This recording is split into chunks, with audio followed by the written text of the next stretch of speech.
Pero llegó el momento, lanzamos el primer plan quinquenal, que eran 76.000 obras. Indudablemente, al lanzar esas 76.000 obras, todo se puso en movimiento, el país rompió la inercia. La primera consecuencia fue que esos 800.000 desocupados se ocuparon en 2 o 3 meses. Cuando se ocuparon los 800.000 desocupados, los salarios subieron solos, porque cuando hay plena ocupación, el salario no hay que impulsarlo, sube solo. Claro, cuando subieron los salarios, el poder adquisitivo de la masa popular, que es el verdadero consumo, se multiplicó varias veces. Al multiplicarse y subir el consumo, eso tonificó inmediatamente al comercio, que se atresó para satisfacer la demanda de ese consumo multiplicado. Eso demandó a la industria la transformación necesaria para la... Normalmente en la República Argentina en nuestra época había 4 millones de población estudiantil. De esos 4 millones, solamente 300.000 hacían los estudios secundarios. De manera que de la escuela primaria a la enseñanza secundaria ya había un descarte de 3.700.000 muchachos. De esos 300.000 iban a la universidad nunca más de 100.000 en todas las universidades. De manera que ya en esa etapa había otro descarte de 200.000. ¿Qué pasaba con estos 3 millones largos que al terminar la escuela primaria no podían ir al secundario porque no tenían medios, porque como la enseñanza era cara, ninguno de ellos podía seguir los estudios superiores? Y estos iban a los potreros, que eran las escuelas de delincuencia más conocidas. Y nosotros no tuvimos delincuencia infantil. ¿Por qué? Porque en Buenos Aires más de 50.000 muchachos tenían sus clubes. Esos clubes los hacía el Estado y se lo entregaba a los vecinos que lo administraban y lo llevaban adelante. Por otra parte, las escuelas profesionales, donde el chico iba, recibía un salario y a la vez estudiaba. Después de recibirse de operario, iban a la fábrica, estaban 3 años. De ahí podían pasar a las escuelas de aplicación, que eran escuelas para formar sobrestantes, jefes de talleres, etc. Después de estar allí, iban nuevamente a la industria, y estaban 2 o 3 años, y entonces tenían derecho a ingresar a la universidad obrera, de donde salían ingenieros de fábrica en cada una de las grandes especialidades de la industria. Jorge Asís se sumó a la mesa. Bienvenido, Jorge, ¿eh? ¿Qué cambió todo eso? Sí, cambió, pero me parece que queda lo profundo de la cuestión, ¿no es cierto? Yo cuando veo esta parte, incluso que habla hasta de otro momento histórico, ¿no?, todavía emociona, porque es lo que tiene que ver, y yo sinceramente tengo un cierto pudor en definirme como peronista, le soy muy sincero. Yo soy afiliado al Partido Justicialista, me afilié al Partido Justicialista desde la razón. Yo no vengo de cunas peronistas, como seguramente muchos de ustedes. Para mí fue un poquito más desforzado, te diría, la aventura de meterme en un movimiento que era antagónico con la formación familiar y con la cultura política que a uno lo formó en los primeros años, ¿no es cierto? Pero he entendido, y creo que vos recién hablabas, Felipe, no es solamente un aspecto político, tiene toda una densidad emocional de afecto, pero que complementa la profundidad de la razón. Si no, no sabemos de qué hablamos y no sé qué le podemos decir a un muchacho para no quedar como un conjunto de melancólicos que se remite específicamente al pasado. Ahora, ¿no es Jorge, cierto? esta idea de proyecto, que es la que queda muy claro de lo que estuvimos viendo, se ha perdido, pero no se ha perdido, no solo lo ha perdido el peronismo, da la sensación que lo ha perdido el país también. Y ahí coincido con vos, Clara, porque en realidad hoy la Argentina es una concatenación de proyectos individuales que son reflejo de la imposibilidad de estructurar un auténtico proyecto colectivo, ¿no es cierto? Pero esto no es por el peronismo. A partir del peronismo interpretamos la historia argentina.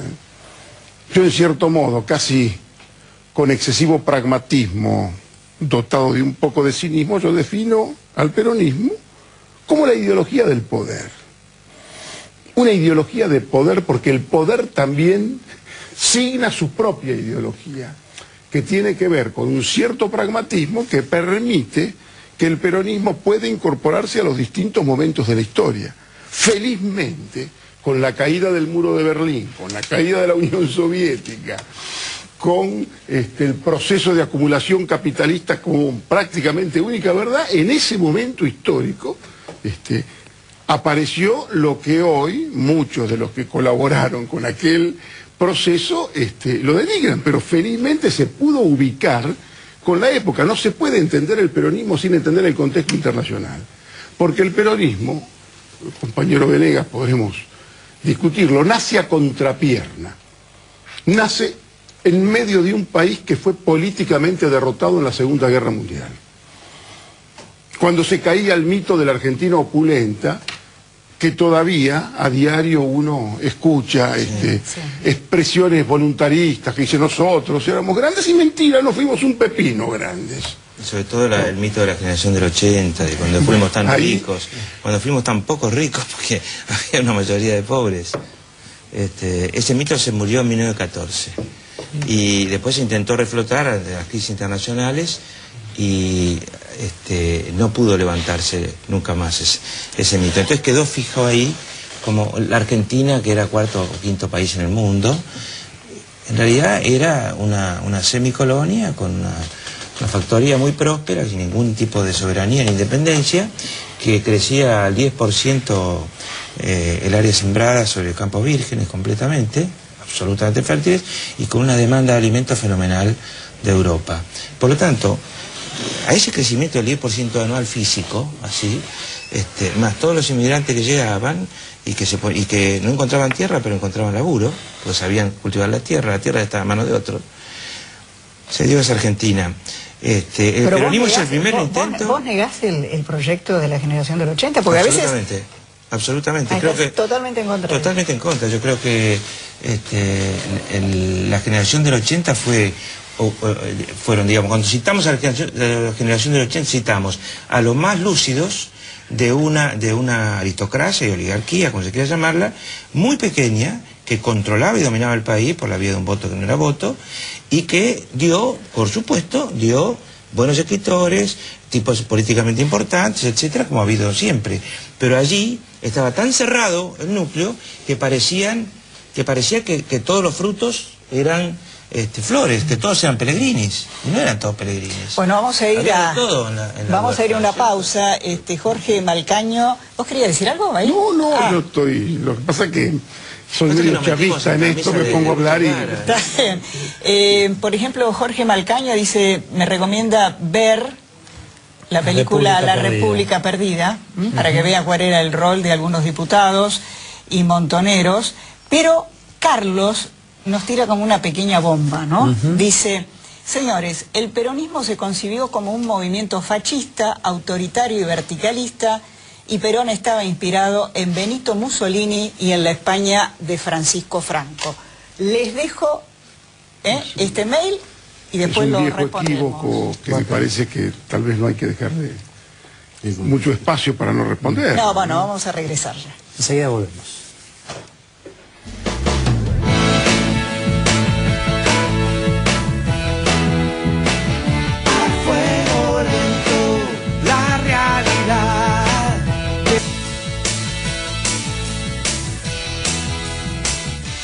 Bueno, cantidad de mails están llegando, a fuegolento@telecentro.net.ar y de distintos lugares del mundo, Acá hay gente de Perú que nos dice, en Argentina no existe únicamente trabajadores peronistas, existen los trabajadores argentinos que pueden ser o no peronistas.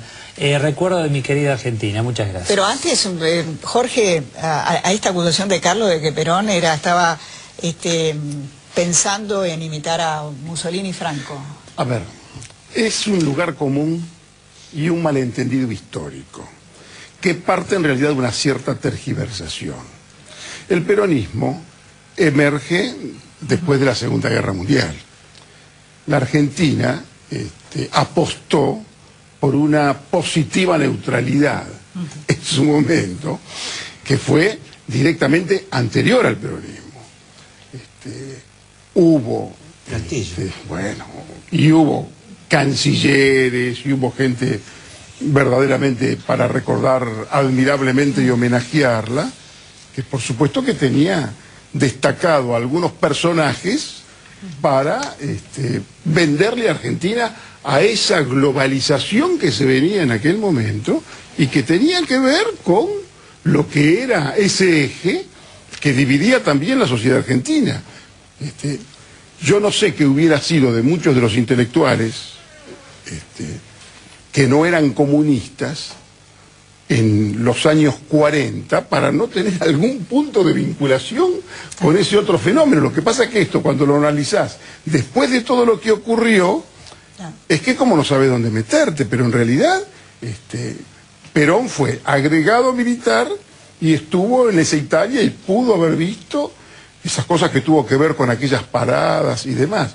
Pero decir que intentó instalar un fascismo es una tergiversación, porque lo que fueron conniventes con el fascismo y con alguna otra aventura fueron todos los procesos que fueron anteriores al surgimiento del peronismo. Claudia, sobre el tema de no solo hay trabajadores peronistas, también a Venegas le hago esta pregunta, es decir, como está diciendo, no todos los trabajadores son peronistas, es decir, como que ustedes están segregando a una parte. No, en absoluto, yo creo profundamente que además uno tiene que luchar por todos los trabajadores, aunque en el caso mío mi banca esté por el movimiento obrero. Uno tiene que defender a todos los trabajadores hasta que se den cuenta que son peronistas también. En algún momento se van a dar cuenta. No, pero en serio lo digo. Lo que sí creo es que no debe faltar trabajo en este país y que cada vez debemos ser más trabajadores, porque están dadas las condiciones para que sí sea, y hay que ocuparse precisamente de eso, ¿no? De generar trabajo, de generar producción. Yo escuchaba el discurso del general Perón y decía, ese pragmatismo que siempre tuvo el peronismo y que el general lo explica tan bien, de esto que yo digo, resolver el problema de la gente, ¿no? Que para mí es tan simple, simplemente tener una decisión política. Digo, él decía, se jugaba en el baldío y eso era foco de corrupción o de delincuencia en los chicos, o de futura delincuencia, pues creemos clubes, sociedades de fomento, que el Estado dé la posibilidad de que esos chicos estén entretenidos, cuidados, contenidos. Eso es resolver el problema de la gente. Eso es. Acá tenemos una ley hace 2 años, que es la ley de educación, donde se dice que la obligatoriedad de la escuela de doble escolaridad, ¿verdad, Felipe? Sí. Para poder contener a los chicos en una escuela y para que esa mamá pueda salir a trabajar tranquila, sabiendo que su hijo está contenido con su merienda. Y no se hace. Y no se cumple. Y en relación al pueblo, hoy hay un individualismo infernal. ¿Existía ese individualismo? ¿O necesitamos a alguien que nos una para...? Bueno, yo creo que la conducción, cuando Felipe hablaba de la conducción, conducir al pueblo es gobernar para todos, ¿sí? Acá no podemos gobernar para un sector o para otro o para muy pocos. Acá hay que gobernar para el país. Nosotros tenemos un país bendecido por la mano de Dios. Nosotros somos un país que, ahí cuando decía el general Perón, gobernar es crear trabajo. Podemos crear trabajo para todo, educación para todo, pero hay que gobernar para todos. Sí, acá no los podemos quedar en la miopía política de enfrentarlos entre argentinos. Esto, como dijo Perón, esto lo salvamos entre todos, no lo salva nadie. Hay que resolver, como dice Claudia, los problemas de la gente. Y esto se resuelve con políticas de Estado, no atendiendo el día a día. Este gobierno no tiene política de Estado. Este gobierno no ha hecho nunca una reunión de gabinete, nunca ha sentado al Ejecutivo a mirarse cara a cara y a bajar una línea política hacia dónde va el Estado Nacional. Bueno, estas son las dificultades que se ven a la vista, ¿no? Acá, esto que uno ve, que está todo el día en los medios, enfrentando, denostando a la gente, bueno, esto no es gobernar. Usted representa, Venegas, a los trabajadores del campo, ¿no? ¿Cómo Así ha afectado lo que pasó en este último año y medio a la riqueza del campo, a los trabajadores del campo, al interior, al país? Esto ha afectado al país. El campo es el impulsor de la economía del país. Acá nosotros somos un país productor de alimentos. ¿Y por qué no producir alimentos? Si el país se va a salvar produciendo. Acá la consigna del Estado tendría que ser producir, producir y producir. Acá este gobierno hizo lo que hubiera hecho un país petrolero que mande a tapar los pozos de petróleo. Acá se enfrentó a la producción, y desde que se enfrentó a la producción, porque acá podemos hablar de la crisis económica mundial, pero acá nosotros venimos arrastrando una crisis económica interna, ¿sí? Que es el no producir. El no producir, que ha dejado miles y miles de trabajadores desocupados, y otros, bueno, con la espada de Damocles sobre su cabeza, porque en cualquier momento lo despide. Nosotros en el sector agropecuario se ha achicado una enormidad la fuente de trabajo. Me decía De Angeli el otro día que están cerrando escuelas, porque los pibitos no están y... Hay una negación. Yo diría que el peronismo, ese pragmatismo que todos admitimos y que mencionaba Claudia, y meto una porción histórica, que es el peronismo, desde el 17 de octubre, el peronismo se trabajó de la Subsecretaría de Trabajo y Previsión, ¿no? O Secretaría después. Después fue vicepresidente Perón, y después vino el intento de apagarlo, y el 17 de octubre. El peronismo se forma, y se forma el Partido Justicialista a la velocidad, pero de un huracán. Los tiempos políticos son pequeñísimos. Y está en campaña y saca el 56% de los votos muy pocos meses después, de octubre a febrero. Y además toman la decisión de ser peronistas, de ser algo que no se sabe qué va a ser, de entrar en esa aventura que no se enlaza demasiado con las ideologías características de izquierda o derecha, lo que fuera, ni con liberalismo, ni con el marxismo, ni con las diversas versiones de ideología que había en Argentina, que habían llegado a estas tierras viniendo de afuera con los inmigrantes. Se juega en una aventura nueva, se llama justicialismo, y no coincide con los libros que se han leído, y se juegan radicales, con radicales con fuerte instinto nacional, y se juegan socialistas, y se juegan dirigentes laborales que vienen del trotskismo, de la anarquía, del anarquismo, etcétera. Se timbean, se juegan. Hay como una especie de epifanía, hay un nacimiento de una potencia enorme, la potencia de la aventura además.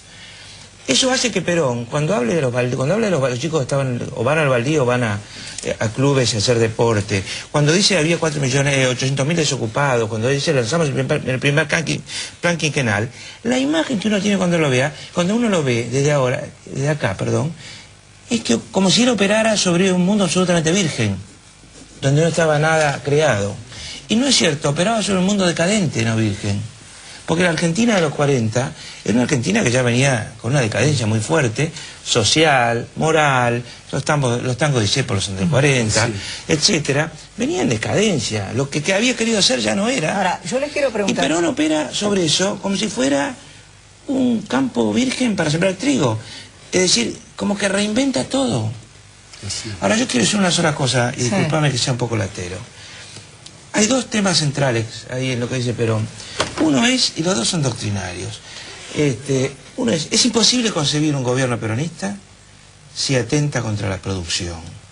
No si tiene problemas con algunos que producen, si atenta directamente contra la producción como resultado de sus políticas, más allá de las intenciones.